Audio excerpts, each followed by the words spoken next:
Bismillahirrahmanirrahim.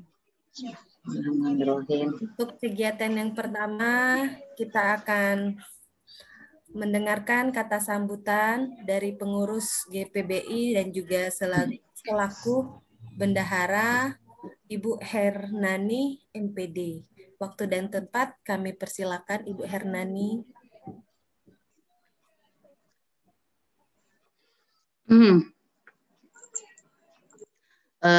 Terima kasih kepada moderator yang sudah memberikan kesempatan kepada saya. Assalamualaikum warahmatullahi wabarakatuh. Waalaikumsalam Selamat malam. warahmatullahi wabarakatuh. Selamat malam, salam sejahtera untuk kita semua. Terima kasih kepada moderator yang sudah memberikan waktu kepada saya, yang mana pada malam pembukaan webinar GBBI malam ini, saya sebagai pengurus diberikan kesempatan untuk memperkenalkan diri. Jadi di sini saya sebagai pengurus selaku bendahara pada GBBI. GBBI mungkin ada yang belum tahu atau baru bergabung, adalah guru penggerak berbagi ilmu, ya. Jadi di sini saya selaku bendahara dalam pengurusan ini, maaf kalau baru kali ini saya sebagai pengurus bisa bergabung atau memberikan sepatah dua patah kata pada malam ini. Semoga berguna dan bermanfaat bagi Bapak Ibu yang sudah bergabung, juga yang belum bergabung, kami haturi untuk segera bergabung karena acara akan kita mulai, ya. Jadi GBBI di sini adalah aksi nyata dari penggerak pendidikan, ya, penggerak pendidikan yang bertujuan untuk mentransformasikan ilmu, ilmu yang didapat dari guru penggerak sebelumnya. Dari pelatihan guru penggerak Kementerian Kemendikbud. Jadi pengurus di sini sebelum memberikan materi di sini kami sudah mendapat ilmu dari Kementerian Pusat. Nah, itulah adanya guru penggerak di Provinsi Sumatera Selatan untuk mentransformasikan ilmu yang sudah kami dapat kepada Bapak dan Ibu yang ada dalam webinar malam ini. Jadi GBPI saat ini berjumlah kurang lebih 900 orang, aktif dan tidak aktif Bapak Ibu, ya. Yang mana peserta tersebut tersebar di 34 provinsi. Jadi ada di antaranya peserta yang sudah bergabung menjadi anggota grup GBBI tersebar di 34 provinsi, ada yang dari Medan, NTT, Bali, Bandung, Jawa Timur, Jawa Tengah, Sulawesi, Jakarta, Batu Raja, Bali, Bangka, Belitung, dan Palembang. Jadi hal yang tidak mungkin dari provinsi-provinsi lain akan segera bergabung atau akan bergabung malam ini. Kami ucapkan selamat datang pada yang baru bergabung, ya. Mudah-mudahan dengan adanya webinar malam ini kita dapat berbagi ilmu, ya, di dalam forum ini, yang mana ilmu tersebut dapat kita transformasikan kepada anak didik kita, mulai dari lini yang paling rendah sampai ke lini yang paling tinggi, ya. Tak lain tak bukan tujuan kita di sini sebagai guru penggerak ataupun guru mata pelajaran masing-masing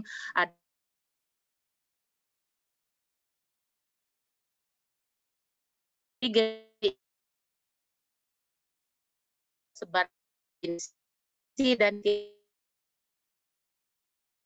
amat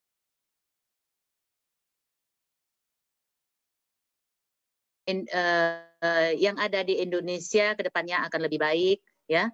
Anak-anak kita akan dapat menyerap ilmu yang kita sampaikan karena ilmu guru-gurunya sudah banyak kita tambah melalui Zoom meeting walaupun kita tidak tatap muka selama pandemik ini, namun kita tidak kehausan ilmu, ya. Kita sudah cukup banyak menyerap ilmu-ilmu melalui Zoom meeting dan lain sebagainya. Mudah-mudahan pada bulan Juli yang akan datang ketika kita akan mulai sekolah baru sebagai pelaksanaan tatap muka nanti, kita sudah siap dengan ilmu-ilmu baru kita yang kita dapat kurang lebih 1 tahun selama pandemik ini, dapat kita transport. Hanya itu aja dulu Bapak Ibu, nanti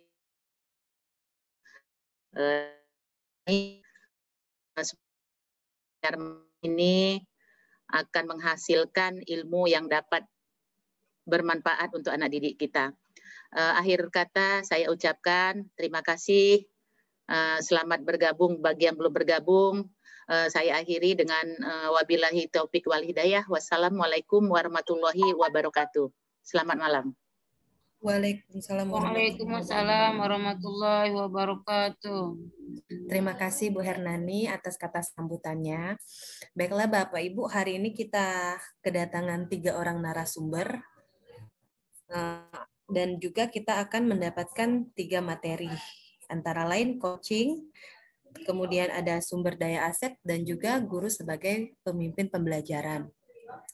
Nah, untuk yang pertama, itu narasumber akan memberikan materi coaching yang akan diberikan oleh Bapak Mas Agus Ali Kameni, SPD GR. Kepada Bapak, waktu dan tempat kami persilakan. Bismillahirrahmanirrahim. Assalamualaikum warahmatullahi wabarakatuh. Waalaikumsalam warahmatullahi wabarakatuh. Salam sejahtera bagi kita semua Bapak Ibu. Selamat malam. Sehat selalu ya. Oke Bapak Ibu yang saya hormati, hari ini saya akan sharing-sharing diskusi sama Bapak Ibu semua. Saya bukan paling bisa, paling hebat, tapi di sini saya mengimplementasikan ilmu yang telah saya dapatkan pada guru penggerak Angkatan 1 kami dari Kota Palembang. Jadi hari ini saya diberi amanah untuk menyampaikan materi mengenai coaching. Izin share ya Ibu Dwi. Iya Pak, silakan Pak Adi. Nggak bisa Bu Dwi, hanya host yang di ini. Ibu Desi hostnya, Bu Desi.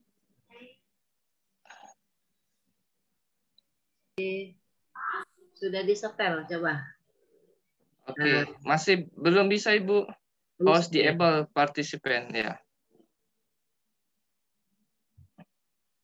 Sabar nanti ya Bapak Ibu. Sudah Pak. Oke, terima kasih Bu Desi. Oke Bapak Ibu, saya akan menyampaikan materi. Sudah kelihatan Bapak Ibu semua ya? Sudah Pak. Sudah, oke. Saya akan menyampaikan materi tentang coaching.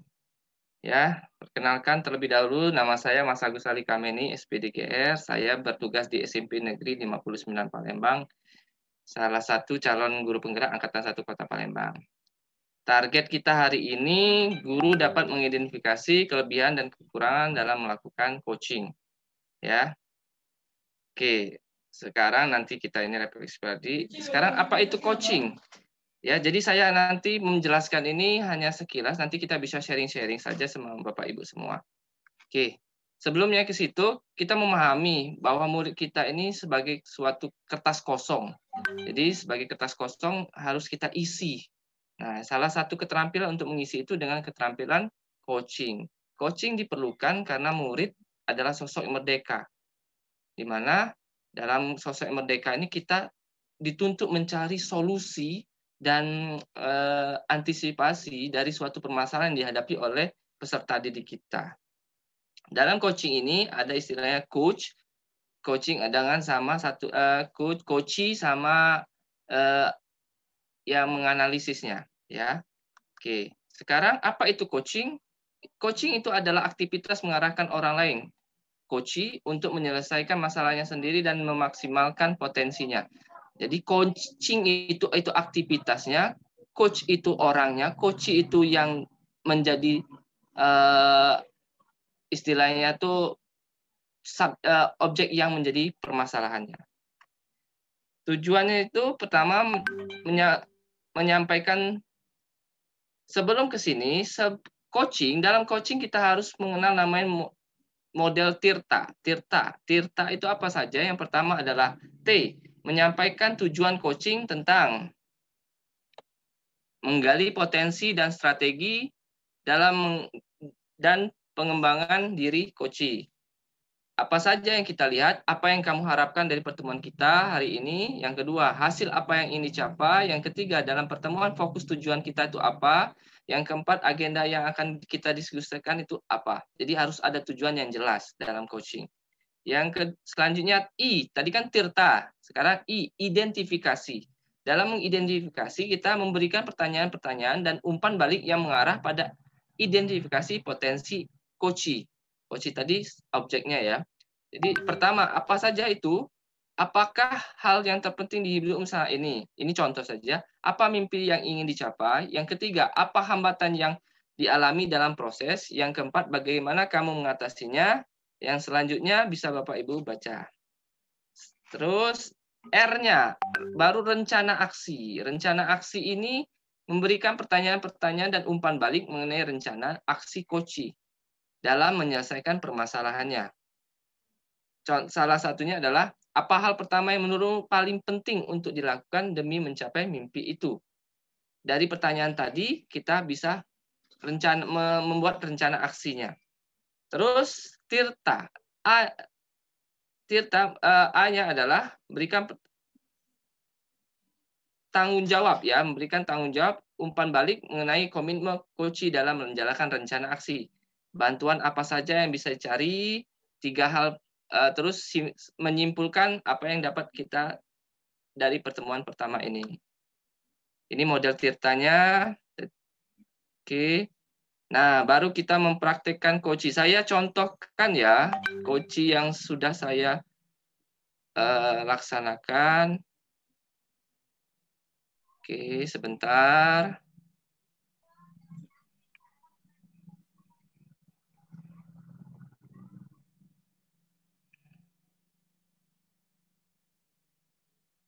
Apa kabarnya, Nak? Alhamdulillah baik. Sehat ya? Oke, tetap mematuhi protokol kesehatan ya. Kedengaran Bu Desi? 3M. Apa? Sama? Mencuci tangan. Dengaran suaranya, Pak. Ya. Kedua. Ini salah satu contoh, saya berikan contoh coachee saya pada saat memberi identifikasi permasalahan dari suatu siswa. Selama Daring ini. Gimana? Kita kurang paham, Pak. Kurang pahamnya gimana? Soalnya guru memperhatikan tugas itu kurang jelas, Pak. Terus?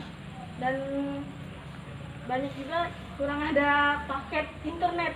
Oke, kurang ada paket internet. Jadi kendala yang dihadapi artinya adalah pemberian materi, ya, pemberian materi berupa materi, soal, segala macam tanpa dijelaskan oleh guru ya. Terus yang kedua ya paket kuota ya, Nak ya. Nah, jadi itu sebenarnya masalah sehari-hari ya kalau masalah kuota ya, Nak ya.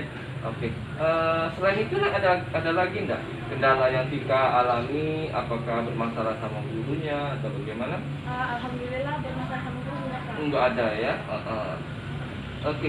Menurut Tika sendiri gimana solusi terbaiknya supaya Tika dapat belajar dengan maksimal untuk mengatasi masalah tersebut? Sebelumnya kita kan melakukan Zoom kan, Pak. Nah, Zoom itu aturan harus ada semua siswa harus muncul semua. Nah, jadi dari situ, dari Zoom itu kita bisa mengerti gitu, Pak. Jadi solusi terbaiknya artinya kita harus melalui tatap maya langsung ya. Jadi kita harus belajar bagaimana pembelajaran dilakukan secara langsung meskipun lewat tatap maya atau Zoom ya, aplikasi Google ini. Jadi Tika merasa selain itu apa lagi yang solusi terbaik menurut Tika? Solusi terbaiknya ya mulai sekolah lagi, Pak. mulai sekolah lagi tatap muka ya. Oke, tetap jaga jarak kita ya. Dan kondisi pandemi saat ini yang tidak memungkinkan untuk melakukan mobilisasi kerumunan ya di sekolahnya secara banyak orang ya. Nah, menurut Bapak ada hal yang bisa kita jadikan solusi supaya belajar tetap maksimal. Salah satunya adalah melalui kita bisa mencari materi melalui Google, ya. Yang kedua kita bisa berdiskusi sama teman. Nah, terus banyak hal yang bisa kita lakukan agar pembelajaran itu tidak kita istilahnya tertinggal. Jika bisa selain Google, teman bisa menghubungi guru tersebut. Bagaimana Pak, Ibu, saya ini kurang mengerti, kurang paham dalam materi ini. Jadi kita harus berkomunikasi kembali dengan gurunya biar pembelajaran tetap maksimal. Bisa, Tika? Insya Allah bisa, Pak. Insya Allah bisa. Jadi komitmen Tika untuk pembelajaran selanjutnya harus lebih baik ya. Iya, Pak. Bagaimana? Coba Tika, komitmen Tika seperti apa sih untuk pembelajaran selanjutnya?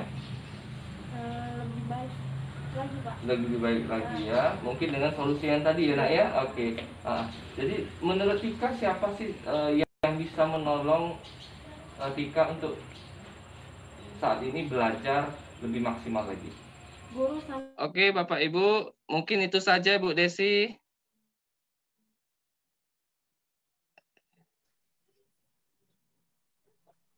Terima kasih ya atas perhatiannya. Mungkin nanti Bu Desi kita dan Bapak Ibu Bu Dwi bisa sharing-sharing ya. Karena di sini kami dalam tahap belajar. Jadi ada bila dari penyampaian nanti ada yang belum maksimal dari saya mohon maaf. Tapi nanti kita tetap sharing-sharing karena di sini kayaknya kita lebih enak saling berbagi dengan diskusi ya. Oke Bapak Ibu, terima kasih. Saya akhiri. Wassalamualaikum warahmatullahi wabarakatuh. Waalaikumsalam. Waalaikumsalam warahmatullahi wabarakatuh. Terima kasih Pak Ali materinya, materi coaching. Bapak Ibu, mungkin kita untuk tanya jawab kita selesaikan dulu semua materinya ya. Nanti di akhir materi baru kita akan buka sesi tanya jawab. Kita langsung lanjut saja ke materi kedua, yaitu yang akan disampaikan oleh Ibu Ria Juniarti Ekasari SPD GR. Waktu dan tempat kami persilakan Ibu Ria.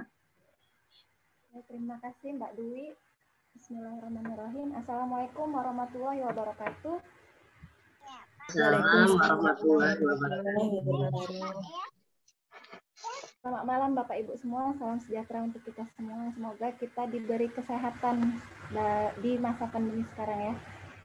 Oke, saya malam ini diberi mandat sama Bu Desi untuk memberikan sih sebenarnya sharing tentang ilmu yang sudah kita dapat, teman-teman dapat dari guru penggerak Angkatan 1, itu tentang pemimpin dalam pengelolaan sumber daya, terlebih dalam aset.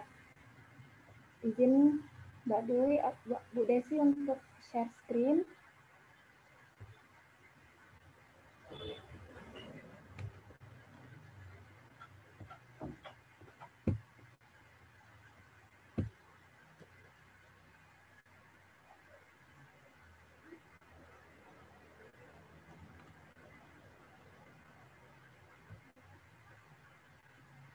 Sudah nampak share screen-nya Bapak Ibu? Belum Bu ya? Belum ya? Sudah Bu. Udah ya? Oke. Sudah Bu, sudah nampak. Jadi malam ini saya dan teman-teman ingin membagikan topik baik, ilmu yang sudah kita dapat. Saya kebagian materi pemimpin dalam pengelolaan sumber daya aset. Perkenalkan, nggak bisa diklik ya. Maaf ya.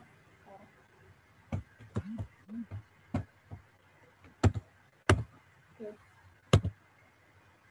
Perkenalkan, biodata diri saya, Ria Juniarti Ekasari SPDGR. Saya dari TK Paramount School, calon guru penggerak Kota Palembang Angkatan 1.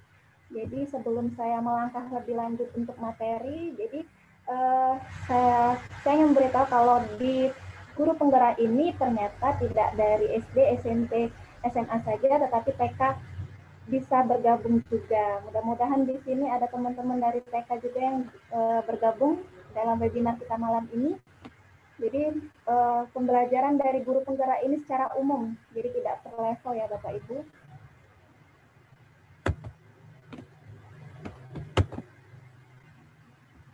Yang pertama, untuk pertanyaan pemantik sebelum masuk kita materi, itu ada beberapa pertanyaan yang ingin kita gali dulu, menanyakan diri, refleksi untuk diri kita sendiri, apakah pembelajaran pemimpin dalam aset ini sudah kita lakukan atau belum di sekolah. Yang pertama itu, satu, apabila kita menganggap sebuah sekolah adalah sebuah ekosistem dengan faktor biotik dan abiotik yang ada di dalamnya, maka faktor-faktor apa saja yang termasuk dalam kelompok biotik dan abiotik. Kemudian yang kedua, bagaimanakah seharusnya seorang kepala sekolah berperan? Yang ketiga, kemampuan apa saja harus kita miliki oleh seorang kepala sekolah terkhususnya sebagai pemimpin ekosistem sekolah. Yang keempat, apa yang harus dilakukan oleh seorang kepala sekolah dalam mengelola sumber daya sekolah secara efektif dan efisien. Yang kelima, seberapa besar dampak sumber daya fasilitas yang sekolah miliki untuk memfasilitasi proses pembelajaran murid saat ini. Yang keenam, seberapa efektif sumber daya sekolah yang kita miliki dalam mendukung kualitas pembelajaran di sekolah. Yang ketujuh, adakah cara alternatif yang bisa kita lakukan untuk memaksimalkan sumber daya yang sudah ada demi meningkatkan kualitas pembelajaran murid. Dan yang terakhir, sudahkah sekolah memanfaatkan apa yang ada di lingkungan sekitar. Jadi ini materi sumber daya aset ini adalah kita sebagai guru ataupun kepala sekolah khususnya, apakah kita sudah memanfaatkan aset yang ada di sekolah kita atau belum. Nah, di sini sekolah menjadi ekosistem atau sekolah sebagai ekosistem.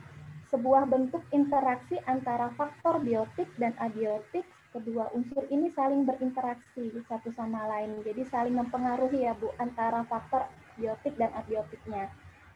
Dalam ekosistem sekolah, faktor-faktor biotik akan saling mempengaruhi dan membutuhkan keterlibatan aktif satu sama lain. Apa saja unsur-unsur biotik dalam sekolah? Saya yakin Bapak Ibu sudah tahu semua. Yang pertama itu murid, yang kedua kepala sekolah, yang ketiga guru, staf tenaga pendidikan, pengawas sekolah, orang tua, maupun masyarakat sekitar. Dan apa saja unsur abiotik? Unsur abiotik itu terdiri dari keuangan, sarana, dan prasarana. Adapun beberapa pendekatan yang bisa kita lakukan dalam pemberdayaan sumber daya aset ini. Yang pertama, pendekatan berbasis kekurangan atau masalah, atau bisa disebut deficit based thinking. Yang kedua, pendekatan berbasis aset atau asset based thinking. Yang ketiga, ABCD, Asset Based Community Development. Jadi nanti yang mana kita sering pakai dalam pemberdayaan sumber aset sekolah? Apakah yang selalu berbasis kekurangan atau berbasis aset, ataupun ABCD, Asset Based Community Development. Nah, ini pengertian dari pendekatan berbasis kekurangan atau masalah, deficit based thinking. Jadi pendekatan ini selalu kita sebagai pemimpin pembelajaran, kita selalu memusatkan apabila kita ada rapat atau mau diskusi tentang program sesuatu, kita selalu berbasis pada kekurangan. Jadi kita selalu mencari apa yang mengganggu, apa yang masalahnya yang kita dapat, apa kendala yang nantinya akan kita tuju. Jadi kita selalu berpikirnya tentang kekurangan. Nah, ya. Terus kalau untuk pendekatan berbasis aset atau asset based thinking, nah ini berbeda. Jadi apabila kita melakukan pendekatan ini, berarti kita melakukan pendekatan yang menekuni kekuatan. Jadi kita lebih berfokus pada kekuatan, lebih berfokus pada potensi yang dimiliki dari aset tersebut. Menggali mengenali hal-hal yang ada di lingkungan sekitar. Jadi tidak melihat dari kekurangan. Ada perbedaan antara pendekatan best thinking, pendekatan melalui kekurangan, dan pendekatan berbasis aset, yaitu menurut Green and Haynes, berbasis pada kekurangan, masalah, atau hambatan itu satu, berfokus pada masalah dan isu berkutat pada masalah utama.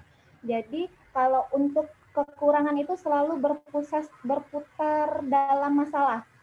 Nah, kalau untuk pada aset ini fokusnya pada aset dan kekuatan. Yang tadinya kita selalu memikirkan masalah, tetapi kalau kita menggunakan pendekatan aset, kita berpusat pada kekuatan yang ada. Terus berputar pada masalah utama. Kalau untuk pendekatan berbasis aset, kita membayangkan masa depan. Jadi nggak memikirkan yang jelek-jelek. Terus mengidentifikasi kebutuhan dan kekurangan. Selalu bertanya apa yang kurang. Jadi kalau melalui aset, kita selalu berpikir tentang kesuksesan yang kita raih dan kekuatan untuk mencapai kesuksesan tersebut. Untuk berbasis kekurangan itu selalu berfokus mencari bantuan dari sponsor atau institusi lain. Kalau kita menggunakan pendekatan aset, berarti kita menggunakan mempunyai pola pikir mengorganisasikan kompetensi dan sumber daya atau aset dari kekuatan itu, memanfaatkan sumber daya yang ada.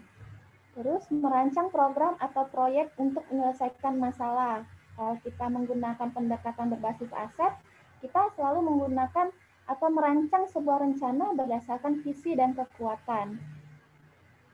Kalau kita menggunakan berbasis kekurangan, mengatur kelompok yang dapat melakukan proyek, melaksanakan proyek. Tapi kalau kita melakukan pendekatan kepada aset, melaksanakan rencana aksi yang sudah diprogramkan. Jadi terlihat jelas ya Bu, kita sudah memakai yang mana, apakah selalu memakai pendekatan berbasis kekurangan atau kita sudah melakukan pendekatan berbasis aset. Nah, untuk pendekatan yang ketiga, ini adalah suatu pendekatan yang timbul dari kritikan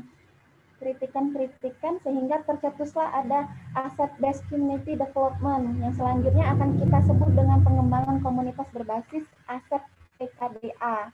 Ini sejalan dengan pendekatan aset tadi ya Bu. Jadi pendekatan pengembangan komunitas berbasis aset atau PKBA ini muncul sebagai kritik terhadap pendekatan konvensional atau tradisional yang menekankan pada masalah, kebutuhan, dan kekurangan yang ada pada suatu komunitas. Nah, jadi pendekatan tersebut menempatkan komunitas sebagai penerima bantuan, dengan demikian dapat menyebabkan anggota komunitas menjadi tidak berdaya, pasif, dan selalu merasa bergantung dengan pihak lain. PKBA ini menekankan pada nilai, prinsip, dan cara berpikir mengenai dunia. Nah, pendekatan ini memberikan nilai lebih pada kapasitas, kemampuan, pengetahuan, jaringan, dan potensi yang dimiliki oleh komunitas.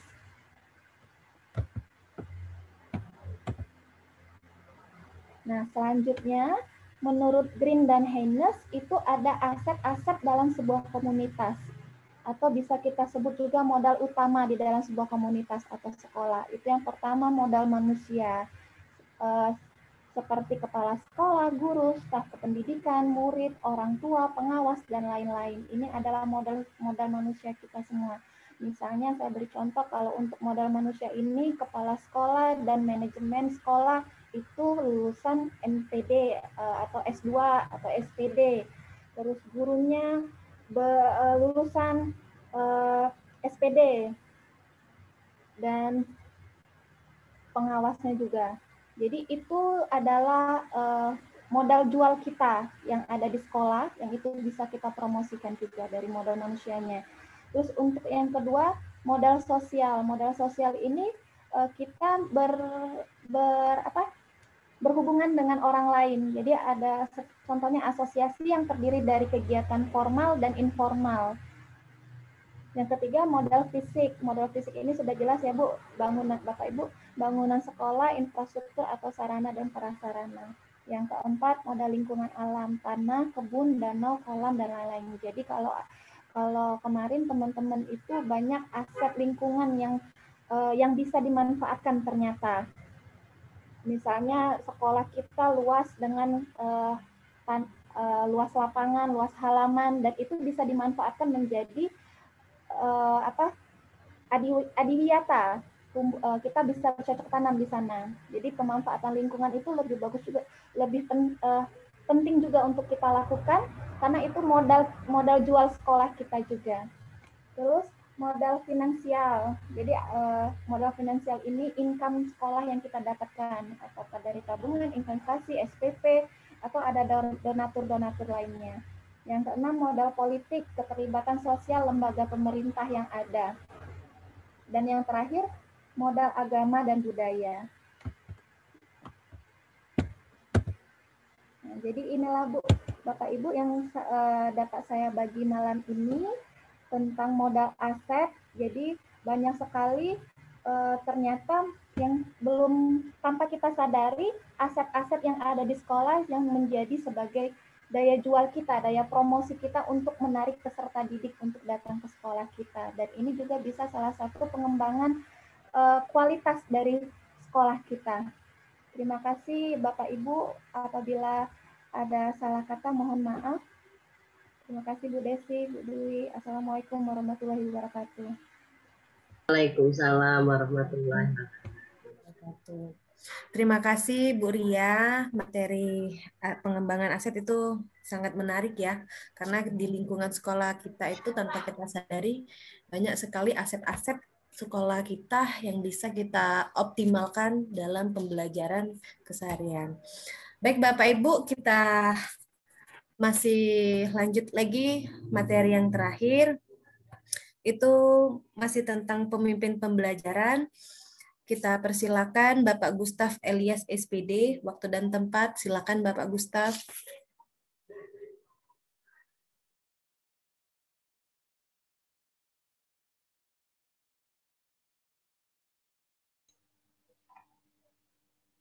Halo, selamat malam. Mohon izin untuk bisa share screen ya. Malam Pak Gustaf.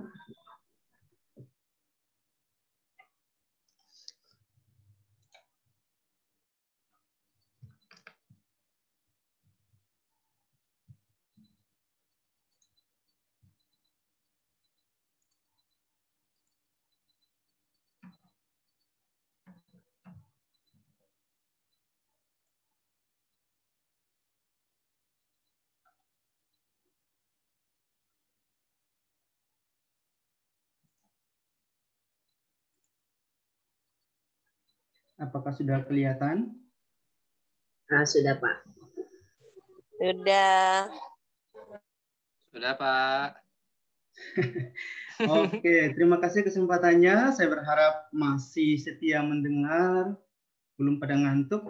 Semoga ilmu yang kami bagikan hari ini bisa bermanfaat. Namun perlu saya sampaikan bahwa kita di sini tidak pada posisi mengajar, tetapi kita berbagi pengalaman. Karena dalam program guru penggerak itu kita ada 70% adalah belajar dengan sesama guru.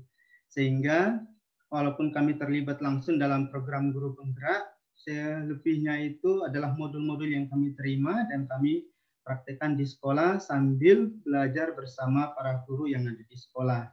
Sehingga nanti apabila ada yang mungkin masih kurang jelas dan sebagainya, ini adalah wadah untuk kita saling berbagi, bisa saling bertanya. Sebelumnya saya perkenalkan diri dulu. Kelihatan? Saya dengan temanya adalah tentang pengambilan keputusan. Tema panjangnya itu adalah pengambilan keputusan sebagai guru, guru sebagai pemimpin dalam pengambilan keputusan. Lalu nama saya Gustaf Elias, tadi sudah diperkenalkan, saya dari SMA Sefrius 3 Palembang. Sebagai materi pembuka, saya ingin mengajak teman-teman semua untuk menyaksikan video yang ada di sini. Ini adalah video dari guru penggerak. Ini sebagai pembukanya ya.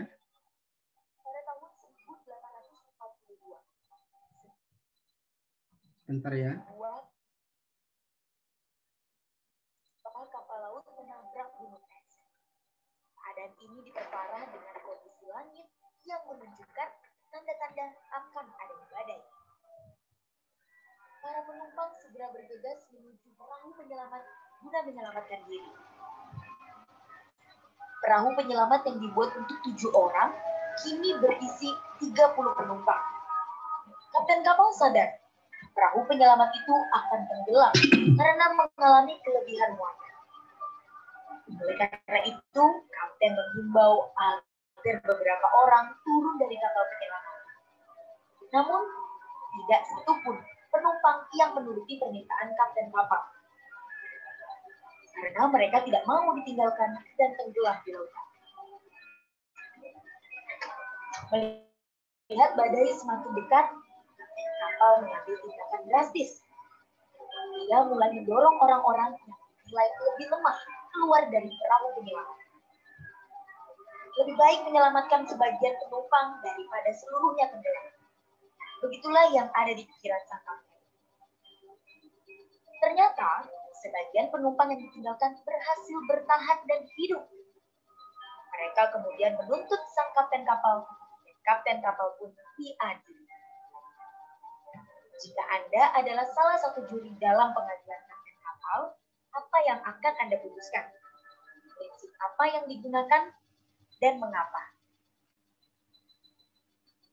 Oke, ini adalah pengantar Bapak dan Ibu semua yang nantinya akan menjadi pertanyaan-pertanyaan yang harus dijawab ya.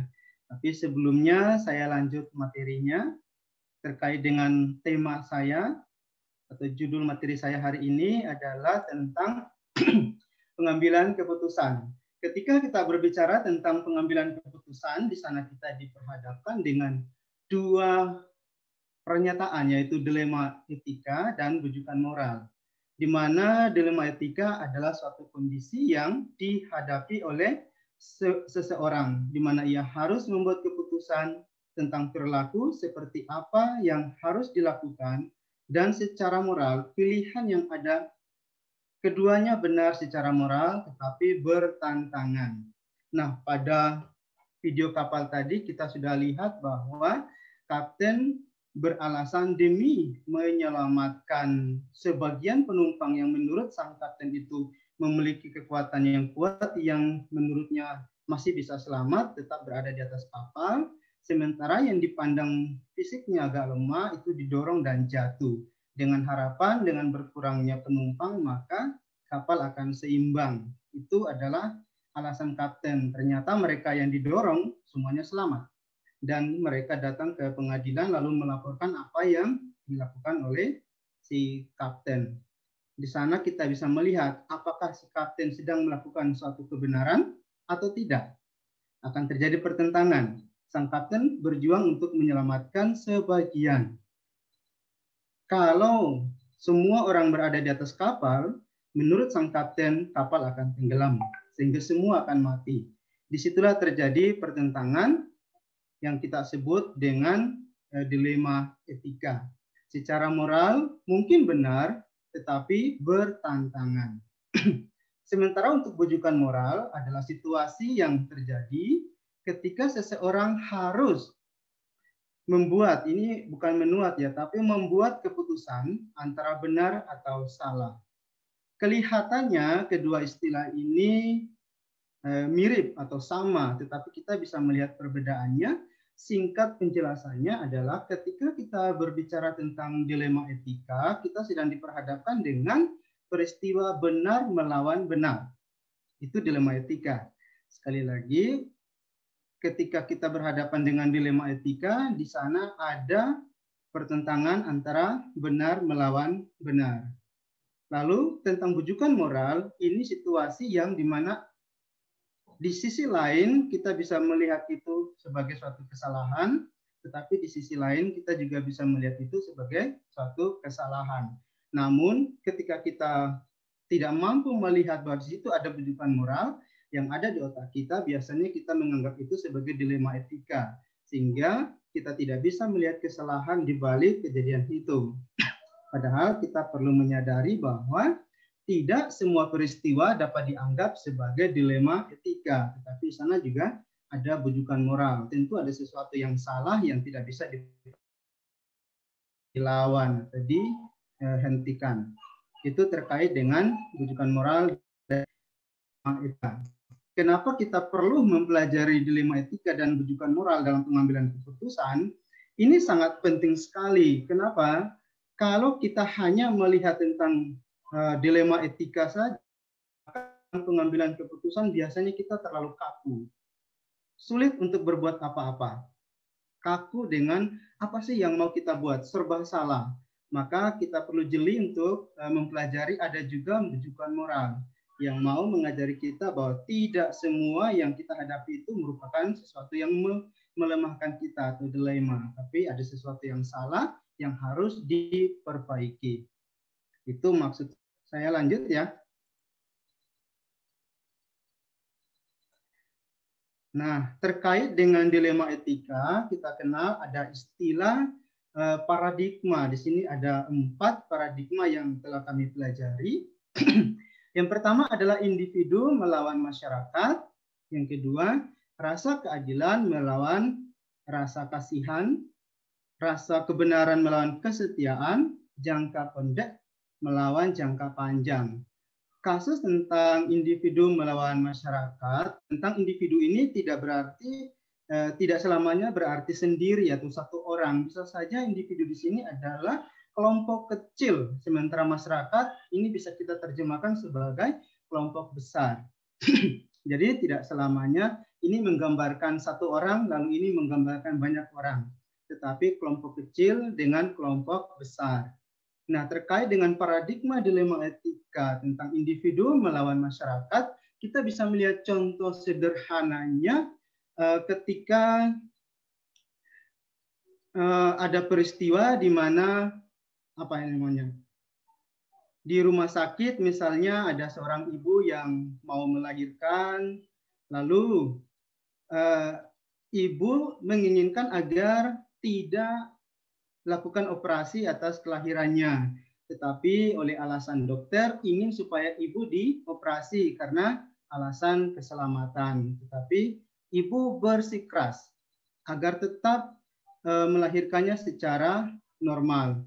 Tetapi dokter memperhatikan bahwa ketika ini dilahirkan secara normal, ada kemungkinan akan mengancam bisa jadi nyawa dari si ibu hamil itu sendiri. Dari sini kita bisa melihat apakah kita sedang berada dalam ranah dilema etika atau bujukan moral. Kalau kita sedang berada dalam dilema etika, kita sedang berada di mana? Apakah individu melawan masyarakat atau seperti apa?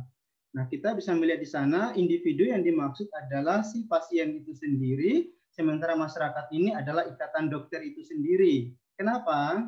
Kalau tetap mengikuti permintaan dari si ibu, lalu kemudian dilakukan dan ternyata bahasa kasarnya lewat ya, mati atau istilah lainnya, ya anggap saja begitu ya, sehingga banyak orang akan menganggap bahwa terjadi malpraktek, lalu rumah sakit disalahkan, rumah sakit bekerja tidak benar dan sebagainya. Artinya kelompok besar di sini adalah orang-orang atau para istilahnya ya tim medis di rumah sakit, karena dalam melakukan operasi dokter tidak sendiri, ada perawat lalu ada asisten dokter yang lainnya yang ikut tergabung dalam operasi itu sendiri.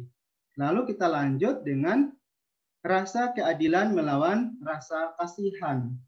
Kalau rasa keadilan melawan rasa kasihan ini kita bisa melihat banyak sekali contoh di sekolah. Misalnya di sekolah itu ada sebuah perpustakaan, saya rasa di semua sekolah punya perpustakaan, yang mana setiap perpustakaan itu ada aturan tentang peminjaman buku.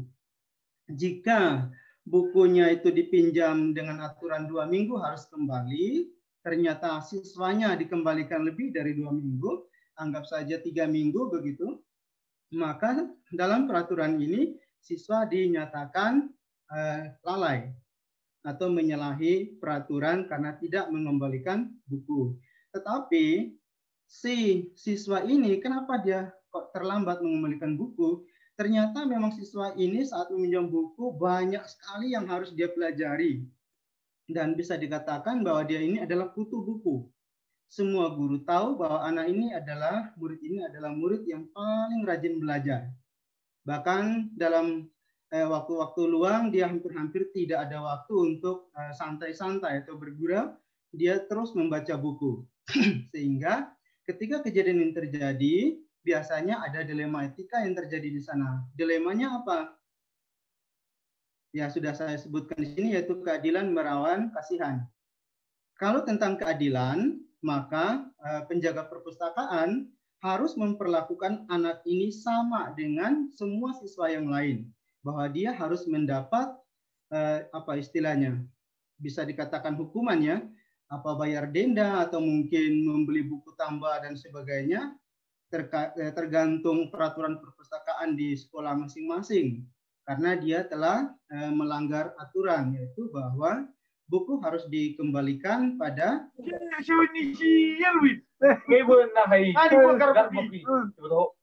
ini nama budi iga telok batalang oleh ini budi. Wih, kan aku. Udah pelan motor itu teacher. Boleh saya lanjut? Di pasang gerbuk nang beli tangga. Nah, pantas natong karyawan isbel dulu baru be berhak ngejalo ubah. Doan juga ini. Wah. Ini mantap tanah ini dah. Boleh lanjut? Motor itu nang beli tahun. Bapak Ibu, juga dimatikan. Sudah lang gua anak nasi udah kalau mau apa. Mak, ndang kali putus. Biasanya itu mami dari utara belgini.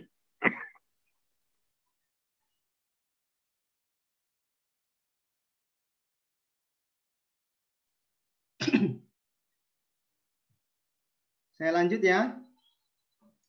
Ya, terkait dengan rasa keadilan tadi, berarti sang siswa harus diperlakukan sama seperti siswa-siswa yang lain. Kalau siswa yang lain itu mendapat hukuman atau apa jenisnya, maka siswa ini walaupun dia rajin, berperilaku baik dan sebagainya, dia harus melakukan hal yang sama. Nah, terkait dengan rasa kasihan, ini biasanya penjaga perpus merasa kasihan dengan anak ini. Mau beli buku aja tidak kuat. Ini adalah orang yang secara ekonominya lemah dan sebagainya. Sehingga dia perlu membaca buku lebih lama lagi agar dia lebih banyak belajar daripada dia harus membeli buku yang notabene mungkin secara ekonomi dia tidak kuat. Lanjut, kebenaran melawan kesetiaan. Nah, kasus yang paling berat yang pernah atau mungkin terjadi di sekolah ini adalah tentang kebenaran melawan kesetiaan. Biasanya ini adalah kesetiaan kepada kawan atau kesetiaan terhadap pemimpin, misalnya kepala sekolah dan sebagainya. Misalnya dalam suatu acara, kita mau buat acara begitu, lalu ternyata ada ada sisa nih, ada sisa duit atau dana yang mau kita pakai, dan ternyata duit itu harusnya kan kita bisa buat laporan bahwa masih tersisa sekian, tetapi oleh kepala sekolahnya bilang ke bendaharanya, ditahan saja dulu, jangan dulu dilaporkan, mungkin kita bisa menggunakan untuk hal-hal yang lain dan sebagainya. Biasanya bendahara tertekan ini dengan kalimat kepala sekolah yang seperti ini. Dia mau melaporkan jumlah sisa atau dia tetap tunggu, mungkin ada bisa digunakan untuk hal-hal tertentu. Saya lanjut terkait dengan jangka pendek melawan jangka panjang. Untuk kasus semacam ini tentang jangka pendek melawan jangka panjang, ini mau menerjemahkan bahwa keputusan yang kita pandang hari ini baik, ini belum tentu akan baik juga di kemudian hari. Sehingga yang kita lakukan hari ini, lakukan saja jika itu menurut kita adalah sesuatu yang paling baik. Tetapi jangan kaget ketika di suatu saat kita akan dinyatakan sebagai yang bersalah karena dinilai bahwa kita sedang melakukan suatu kesalahan.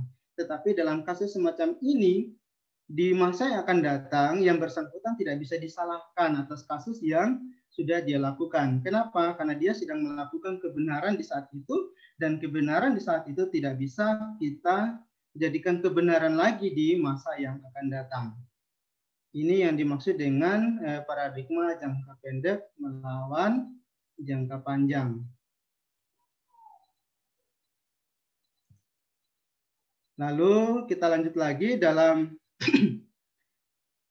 dilema etik kita juga mengenal ada 3 prinsip, yaitu berpikir berbasis hasil akhir, berpikir berbasis peraturan, berpikir berbasis rasa peduli. Nah, terkait dengan berpikir berbasis hasil akhir ini, misalnya tentang kasus kapal tadi, kapten hanya berpikir tentang hasil akhirnya, yaitu mendorong saja mendorong saja para penumpang yang menurut sang kapten ini mungkin akan menolong mereka, atau kapal tidak akan tenggelam jika sebagian penumpang harus disingkirkan, sehingga tersisalah mereka yang kuat-kuat yang bertahan di atas kapal. Ini adalah berpikir berbasis hasil akhir. Dia tidak melihat berpikir berbasis peraturan. Ketika dia berpikir berbasis peraturan, dia akan tahu bahwa ketika dia mendorong sebagian penumpang, maka sang kapten sedang melakukan suatu kesalahan. Walaupun tujuannya adalah untuk menyelamatkan penumpang yang dipandang kuat. Dan dia berpikir bahwa kalau semua berada di atas kapal, maka kapal itu akan tenggelam. Maka dia mendorong sebagian. Tetapi dalam peraturan, kapten wajib menyelamatkan semua isi penumpang. Lalu berikutnya adalah berpikir berbasis rasa peduli. Nah, kalau kita berpikir, kapten tadi berpikir berbasis rasa peduli, maka ketika tadi sang kapten mendorong yang lemah, kita balik. Sang kapten meminta yang fisiknya kuat turun saja dari kapal kecil tadi. Lalu yang fisiknya agak lemah biarkanlah berada di atas kapal. Mereka yang berada di atas air, yang badannya kuat tadi tidak perlu berenang. Mereka berpegangan di kapal, lalu biarkanlah kapal itu berjalan normal. Tidak akan tenggelam karena sebagian penumpang sudah ada di atas air untuk menjaga keseimbangan. Sementara mereka yang tidak kuat, fisiknya lemah, menurut sang kapten tadi, bisa berada di atas kapal. Dan biarkan kapal itu berjalan normal, saya percaya kapal akan sampai dengan selamat. Karena singkat cerita dari peristiwa tadi, mereka yang tidak berpegangan di kapal pun ternyata mereka hidup, mereka selamat, bahkan melaporkan ke pengadilan. Lanjut ya.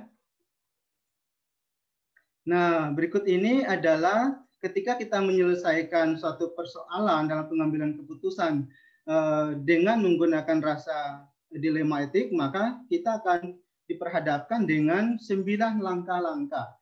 Ini yang kita lakukan ini diharapkan agar semua yang kita lakukan itu tidak sampai membuat jangan sampai alih-alih mau membuat yang terbaik ternyata kita sedang membuat kesalahan. Alih-alih mencari solusi kita justru membuat masalah baru.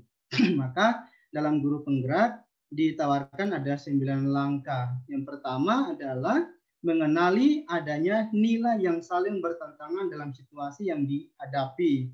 Seperti dalam kasus kapal tadi ya, nilai-nilai apa sih yang bertentangan dalam kasus kapal tadi. Lalu yang kedua adalah menentukan siapa yang terlibat dalam situasi. Kita catat semua ini. Lalu kumpulkan fakta-fakta yang relevan dengan situasi yang sedang dihadapi. Ingat bahwa dalam pengambilan keputusan fakta-fakta bukan hasil ramalan atau hasil perkiraan, tetapi semua adalah realita yang terjadi karena semuanya akan dipertanggungjawabkan.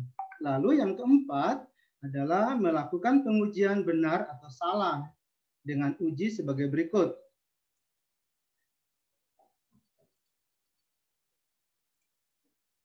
Yang pertama adalah uji legal, apakah dilema etik menyangkut aspek pelanggaran hukum.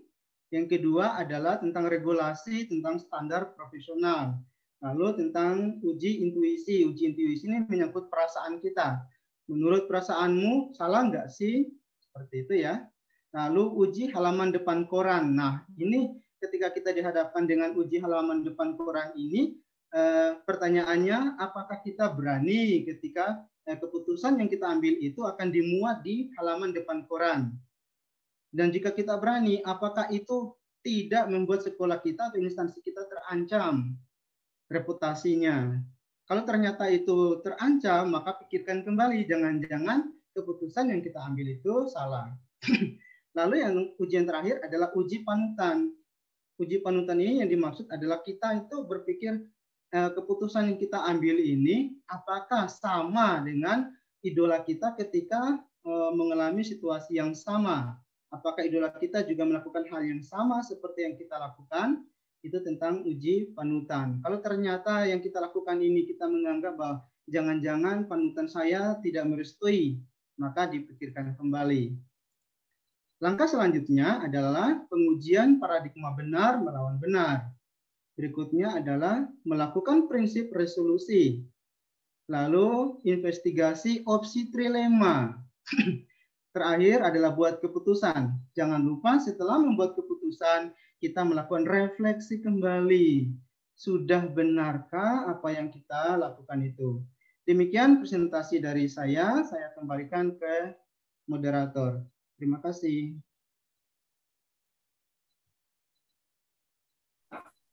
Terima kasih Pak Gustaf, materi yang diberikan sangat keren sekali. Bagaimana Bapak Ibu?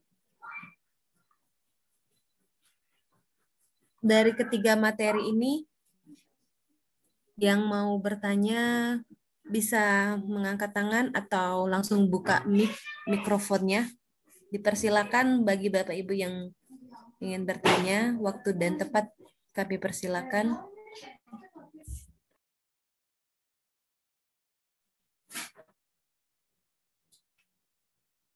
Halo. Bapak Ibu, apakah terdengar? Ya, terdengar. Terdengar, Bu. Ya, Bapak Ibu, bagi yang ingin bertanya atau masih penasaran dengan materi hari ini, ada coaching, ada pemimpin pembelajaran dalam pengelolaan aset, serta pemimpin pembelajaran dalam pengambilan keputusan yang bertanggung jawab. Silakan yang ingin bertanya, boleh langsung membuka mikrofonnya.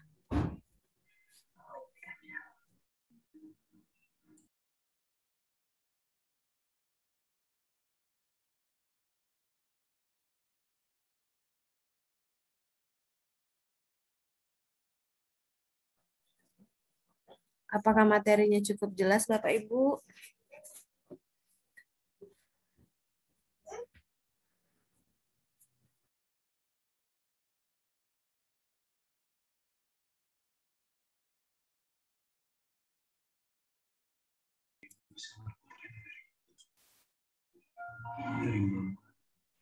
Ya, Ibu R.A. Mustika. Ya, saya tertarik tentang coaching. Tadi kan dicontohkan coachingnya dengan siswa. Jadi kalau tadi sepintas saya simak dari percakapan si guru dengan siswa itu bagaimana si guru menggali permasalahannya dan solusi ya dari permasalahan tersebut, dikolaborasikan dari pendapat siswa dengan nasihat dari guru. Nah, kalau kita coachingnya terhadap rekan kerja, ya, adakah tuntunan teknik-tekniknya gitu ya? Karena kalau kita dengan rekan kerja, jadi adakah tekniknya biar mengena ya? Apa mungkin gitu pokoknya tekniknya gitu. Kalau kita dengan rekan kerja ya coachingnya, misalnya ketika teman kita curhat ada permasalahan pembelajaran ya, kalau kita coachingnya itu gimana? Kalau sesama andragogi ya, sama orang dewasa itu, adakah tekniknya? Lalu yang dua materi yang berikutnya yang setelah coaching tadi itu lebih mengarah ini ya, bagaimana kita ke sekolah ya, ke sekolah. Sepertinya memang pelaksanaannya itu butuh rekomendasi dari kepala sekolah ya, biar bisa dilaksanakan. Nah, kalau kita sebagai guru berbentur dengan tipe kepala sekolah yang tidak terbuka ya, adakah apa ya kebijakan kita secara pribadi agar kita tetap bersikap baik tapi tidak tidak berseberangan dengan kepala sekolah. Oke, 2 itu saja. Terima kasih. Baiklah, terima kasih Ibu Mustika atas pertanyaannya. Ada 2 pertanyaan ya. Mungkin pertanyaan pertama itu bisa kita Pak Ali yang menjawab mengenai coaching. Jadi bagaimana Pak Ali kalau kita melakukan coaching dengan rekan sejawat? Apakah ada teknik-teknik khusus? Silakan Pak Ali, waktu dan tempat. Terima kasih Bu Moderator. Oke, terima kasih Ibu. Pertanyaan yang luar biasa, super sekali. Ibu sebenarnya hampir sama. Ini kedengaran Ibu ya? Ya, kedengaran. Ya, hampir sama dengan teknik yang saya gunakan pada saat mengcoaching siswa. Tapi di sini kita lihat dulu karakteristik guru atau rekan kerja kita terlebih dahulu, Ibu. Ada yang mau menerima secara langsung, ada yang pendekatan yang intens maksud saya. Jadi kalau menurut saya secara pribadi, coaching itu bisa dilakukan kalau kita pertama tuh lihat dulu kondisi dari teman kita. Apakah kita bisa mengcoaching mereka?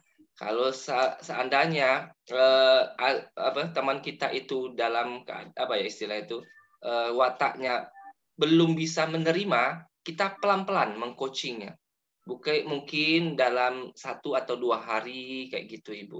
Karena untuk mengubah seseorang itu kan membutuhkan proses dan waktu yang lumayan panjang kayak gitu, Ibu.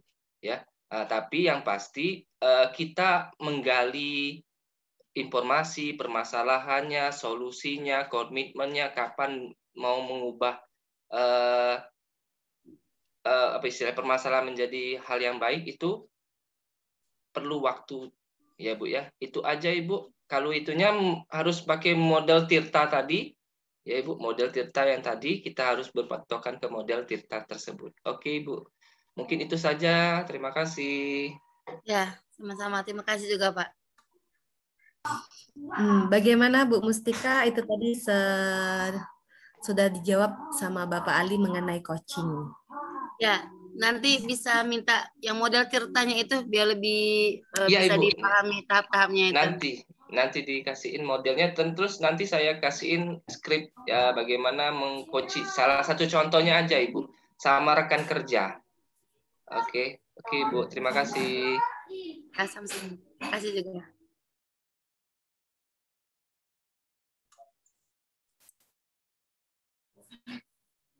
Nanti akan di-share teman-teman kita, Bu. Ya. Masih ada satu lagi pertanyaan ya, bagaimana jika kepala sekolah kurang mendukung ya, kurang support atau bisa dalam menerapkan pengembangan aset ataupun pengambilan keputusan. Bagaimana, apa Ibu Ria atau Bapak Gustaf yang mau menanggapi, silakan. Ya, Mbak Dwi, saya coba menjawab. Jadi di sini itu materi yang kita dapatkan dari CGP. Memang kendalanya saya juga sebagai guru, Bu Mustika. Jadi memang kita kalau untuk membuka mindset seseorang itu memang agak sulit. Cuma kita memang tetap kita sebagai guru kita mempunyai aturan-aturan yang tidak bisa kita langgar.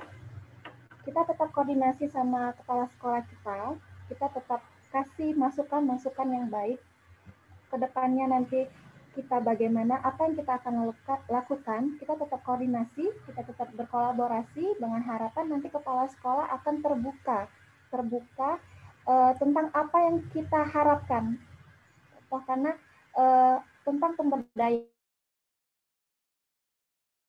sekolah kita, untuk kemajuan sekolah kita. Kalau memang kepala sekolah belum mengizinkan untuk seperti misalnya ada pembukaan lahan, misalnya di sekolah kita ada lahan kosong, pemanfaatan lahan itu dan kepala sekolah kita kurang mendukung, kita bisa mencari cara lebih dahulu. Kita kasih contoh dulu. Kalau misal kita buka seperti ini, Ibu, ini manfaatnya bagus sekali. Kita kasih masukan positif dulu kepada beliau. Itu pengalaman saya juga sih, Bu. Jadi masukan positif. Mudah-mudahan kalau kita tetap semangat dan kita menteladani dan kita mencontohkan, kita melakukan niat baik kita dengan tulus, insya Allah kepala sekolah kita akan melihat, oh ini loh hasilnya, oh ya ternyata bagus, kayak gitu Bu. Jadi jangan pantang menyerah, kita semua guru-guru luar biasa, apapun yang terjadi tetap kita berikan perubahan dari dalam diri kita dulu, baru ke orang lain. Itu Bu, terima kasih. Ada tambahan dari teman-teman yang lain? Pak Ali atau Pak Gustaf? Oke, saya tambahkan sedikit saja. Apa yang sudah dijelaskan oleh Bu Ria tadi sebetulnya sudah sangat baik ya. Perlu kita pahami dulu bahwa materi dalam guru penggerak itu semuanya adalah berkelanjutan. Dari guru penggerak, dari coaching, lalu kemudian aset, lalu dalam pengambilan keputusan, semuanya itu adalah materi-materi berkelanjutan. Sehingga langkah pertama yang harus kita jawab pertama di sini adalah kita sampaikan tujuan dari pemanfaatan aset itu sendiri. Dalam Tirta tadi menjelaskan bahwa apapun yang kita lakukan, yang pertama kita sampaikan adalah tujuan. Oleh karena itu, dalam penyampaian ini yang paling penting diperhatikan di sana adalah komunikasi. Wajib untuk melakukan komunikasi, karena apapun masalahnya, komunikasi bagaikan teh botol sosro. Apapun makanannya, minumnya teh botol sosro. Jika masalah yang kita hadapi tidak kita selesaikan dengan komunikasi, maka rasanya kurang manis karena tehnya terlewatkan. Maka minumnya adalah komunikasi. Kita tahu bahwa orang bisa saja saling membenci, bahkan bisa saja saling membunuh. Tetapi ketika kedua orang itu memiliki tujuan yang sama, yakinlah mereka bisa kolaborasi. Perhatikan para partai politik. Mereka bisa berkolaborasi padahal musuh bebuyutan. Kenapa bisa begitu? Tujuannya sama. Maka langkah pertama supaya kita bisa memanfaatkan atau pemberdayaan, maka yang kita lakukan pertama adalah komunikasi dan sampaikan kepada kepala sekolah apa tujuan dari pemberdayaan sumber daya yang ada. Demikian dari saya, terima kasih. Terima kasih Bu Ria dan juga Pak Gustaf. Bagaimana Bu Mustika? Kuncinya itu adalah komunikasi dan tentunya tetap semangat dalam melakukan perubahan di sekolah kita. Terima kasih Pak Gustaf, Bu Ria, terima kasih. Sama-sama. Bapak Ibu, masih ada satu pertanyaan lagi di kolom chat. Ini ada pertanyaan dari Bapak Andri Wahyono. Beliau menanyakan, Assalamualaikum warahmatullahi wabarakatuh.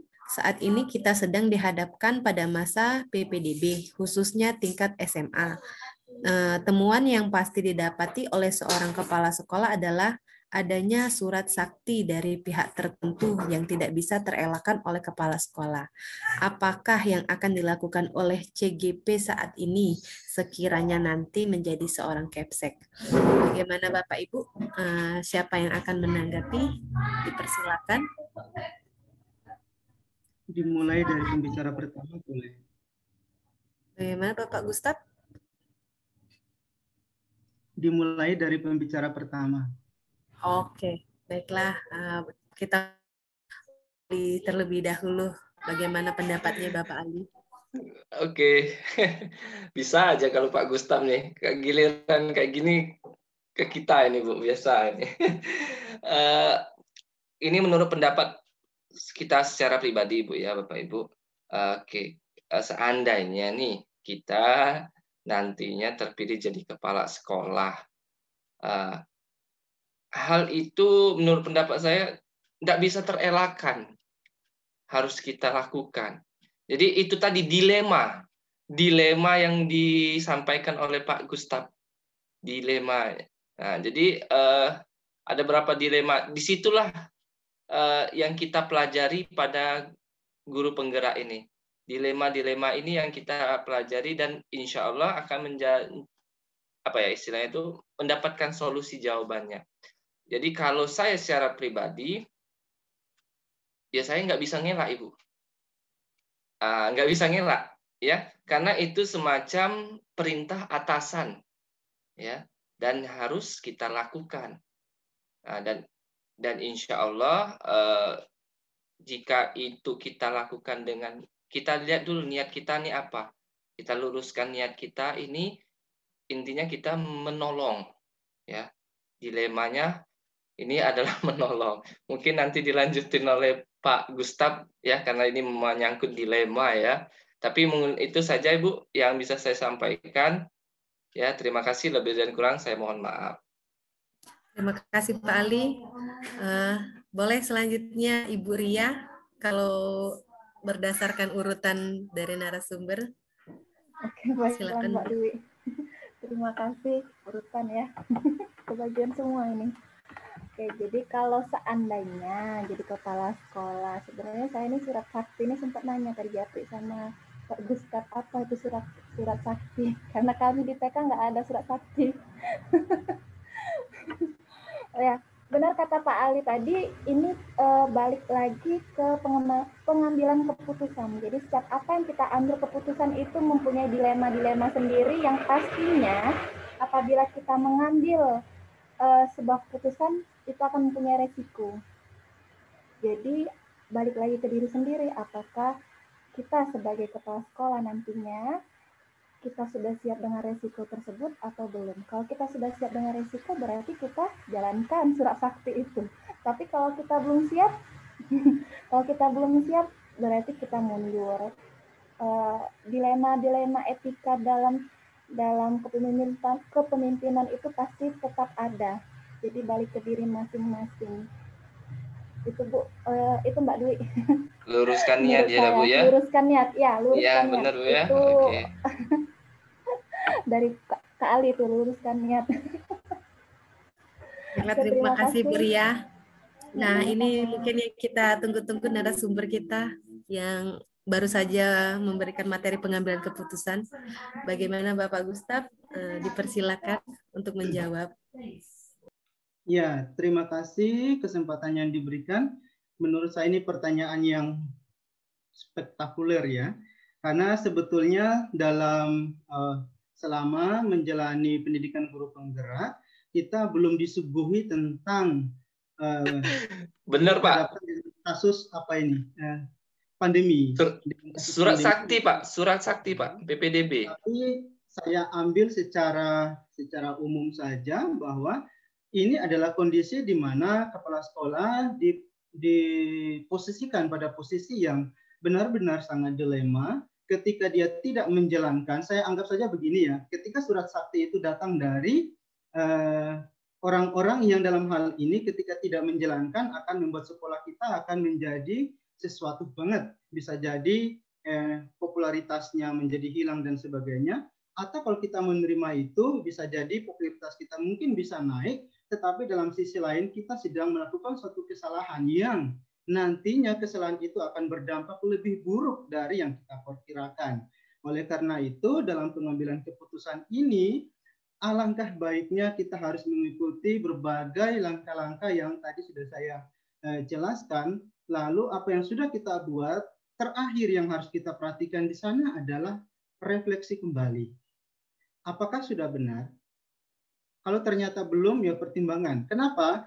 Ketika ini dimuat di dalam koran, apakah keputusan yang kita ambil itu menguntungkan atau merugikan?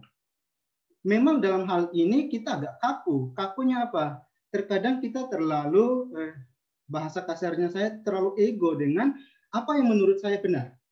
Pokoknya jangan seperti itu. Saya menganggap itu salah, harus begini, harus begitu, dan sebagainya. Tetapi dalam kondisi semacam ini, kita kembali melihat ada sisi lain yang harus kita perjuangkan. Apa yang kita perjuangkan ini adalah tentang individu melawan masyarakat. Kalau ternyata kita sebagai sekolah tidak bisa melawan masyarakat, maka kita gunakan yang kebenaran.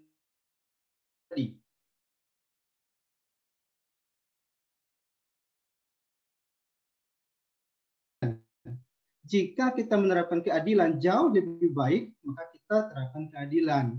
Tapi kalau menerapkan tentang kebenaran jauh lebih baik, maka terapkan kebenaran. Dalam kasus semacam ini tidak ada yang salah, tidak ada yang benar.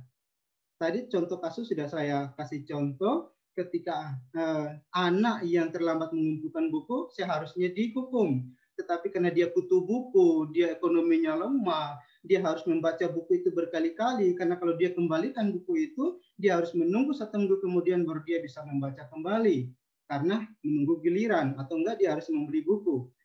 Ketika guru menerapkan peraturan, maka guru dalam posisi yang sangat ego, padahal dia bisa melakukan kebijakan lainnya, yaitu rasa peduli terhadap anak yang tadi secara ekonomi dilema. Sehingga dalam hal ini surat-surat sakti itu kita bisa melawannya dengan kebijakan-kebijakan yang tidak merugikan.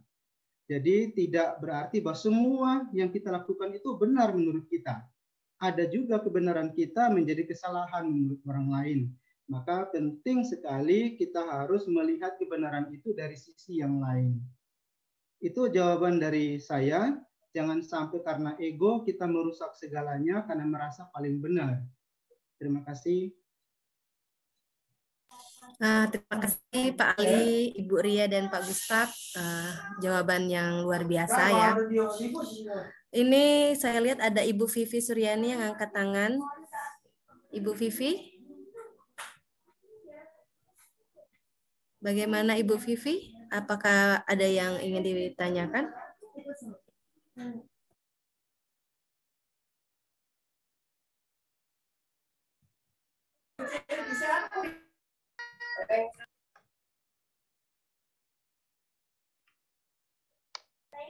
Sepertinya tidak ada lagi ya Bapak Ibu, mengingat waktu sudah mendekati pukul 9. Baiklah, kita langsung saja dari materi hari ini. Kita tadi telah mendapatkan materi yang luar biasa dari Bapak Ibu calon guru penggerak Kota Palembang. Yang pertama tadi ada coaching, kemudian guru sebagai pemimpin pembelajaran, di mana mengelola aset yang ada di sekolah dan juga pengambilan keputusan. Nah, seperti biasa, kita pasti akan melakukan atau memberikan tugas ya. Tugas untuk Bapak Ibu untuk melengkapi materi webinar kali ini. Jadi untuk tugasnya itu ada 3 pilihan. Yang pertama itu membuat video coaching, bisa juga dengan rekan sejawat ataupun dengan siswa. Kemudian materi kedua itu bisa membuat pemetaan aset-aset apa saja yang ada di sekolah kita. Tadi kan sudah dijelaskan sama Ibu Ria bahwa aset-aset itu kan ada aset manusia, aset sosial, aset positif, politik, aset lingkungan alam, dan juga aset agama serta kebudayaan. Dan yang terakhir untuk materi dari Bapak Gustaf, bisa Bapak Ibu mengerjakan tugas mengenai kasus atau permasalahan yang sedang dihadapi. Apakah ada dilema etika ataupun bujukan moral yang sedang dihadapi. Bagaimana Bapak Ibu untuk tugasnya, apakah sudah cukup jelas? Ya, insya Allah jelas. Nanti minta filenya aja jadi bisa di ATM-kan. Ya, ini di chatting sudah di-share. Mungkin nanti di grup akan kita share lagi ya Bapak Ibu. Ya. Kalau sudah jelas, sudah mendekati waktu habis, bisa untuk menghidupkan kamera dulu Bapak Ibu. Kita akan melakukan foto bersama terlebih dahulu.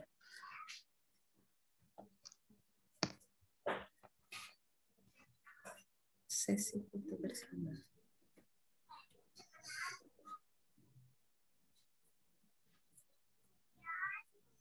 Baik, yang belum menghidupkan kamera bisa tolong dihidupkan.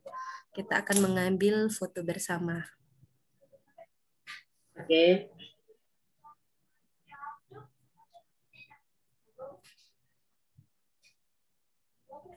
Kita mulai ya Bapak Ibu. 1, 2,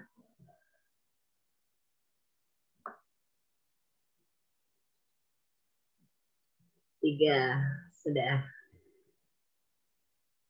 Baiklah, terima kasih Bapak Ibu telah menyempatkan waktunya untuk menghadiri webinar dari GPBI. Semoga materi-materi yang telah diberikan oleh narasumber-narasumber kita itu menjadi bermanfaat dan juga dapat diterapkan dalam pembelajaran kita. Sebelum menutup acara ini, marilah kita melafazkan hamdalah. Alhamdulillahirabbil alamin. Demikianlah saya tutup webinar hari ini. Lebih dan kurang saya mohon maaf. Kepada Tuhan saya mohon ampun. Wabillahi taufiq wal hidayat. Wassalamualaikum warahmatullahi wabarakatuh. Mohon pamit dan terima kasih semuanya. Terima kasih semuanya. Mohon maaf kalau ada yang kurang. Terima kasih. Terima kasih Bapak Ali, Pak Gustaf, dan Bu Ria. Terima kasih semuanya atas kebersamaan. Terima kasih Pak Ali, Mbak Dwi, dan Pak Gustaf. Sama-sama Ibu.